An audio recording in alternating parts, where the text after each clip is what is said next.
ज्योती संजय जांभळे यांचा द्वितीय पुण्यस्मरण सोहळा संपन्न।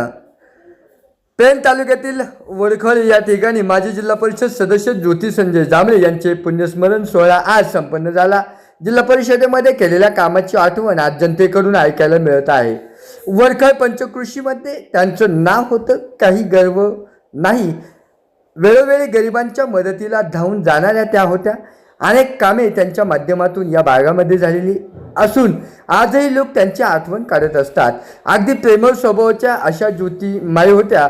आज सकाळपासूनच त्यांच्या राहत्या घरी त्यांना श्रद्धांजली वाहण्यासाठी संपूर्ण पंचकृषीतील व तालुक्यातील लोक आले होते। जनतेची माऊली हरपली, या माऊलीची आठवण येणारे लोक सातत्याने काढत होते।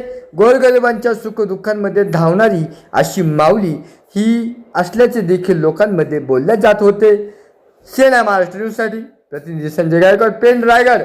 आता पुण्यस्मरणाचा विधी केला जातो, केला का? पुण्यस्मरणाचा विधी केला जातो। बरं, आम्ही श्राद्ध घालतो, पुण्यस्मरण करतो, त्यावेळी विधी केला जातो आणि ते भटजीदा ते आम्हाला सांगत असतात, तुम्ही सव्य करा, अपसव्य करा। प्रत्येक वेळी जेव्हा आम्ही आचमन करतो तेव्हा सव्य अपसव्य दोन्ही वेळेला आम्हाला बदलावं लागतं।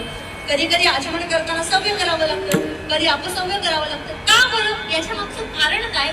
एखादी कृती करत असताना, एखादं कर्म करत असताना त्या कर्मामध्ये थोडीशी जरी चूक झाली तरी त्या कर्माचा विपरीत परिणाम आमच्या जीवनामध्ये घडून येतो। त्वष्टाने इंद्राला मारणारा पुत्र निर्माण व्हावा याच्याकरता यज्ञ केला आणि यज्ञामध्ये आम्ही संहिता टाकतो ना, आपल्या तोंडात काही असतं, पण यज्ञामध्ये संहिता टाकताना श्लोक का म्हणावे लागतात, मंत्र का म्हणावे लागतात?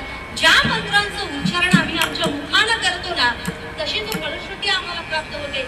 म्हणून तर त्या सत्यनारायणाच्या त्या हवन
उचित विधी विधान नकळी नगडी सर्वता।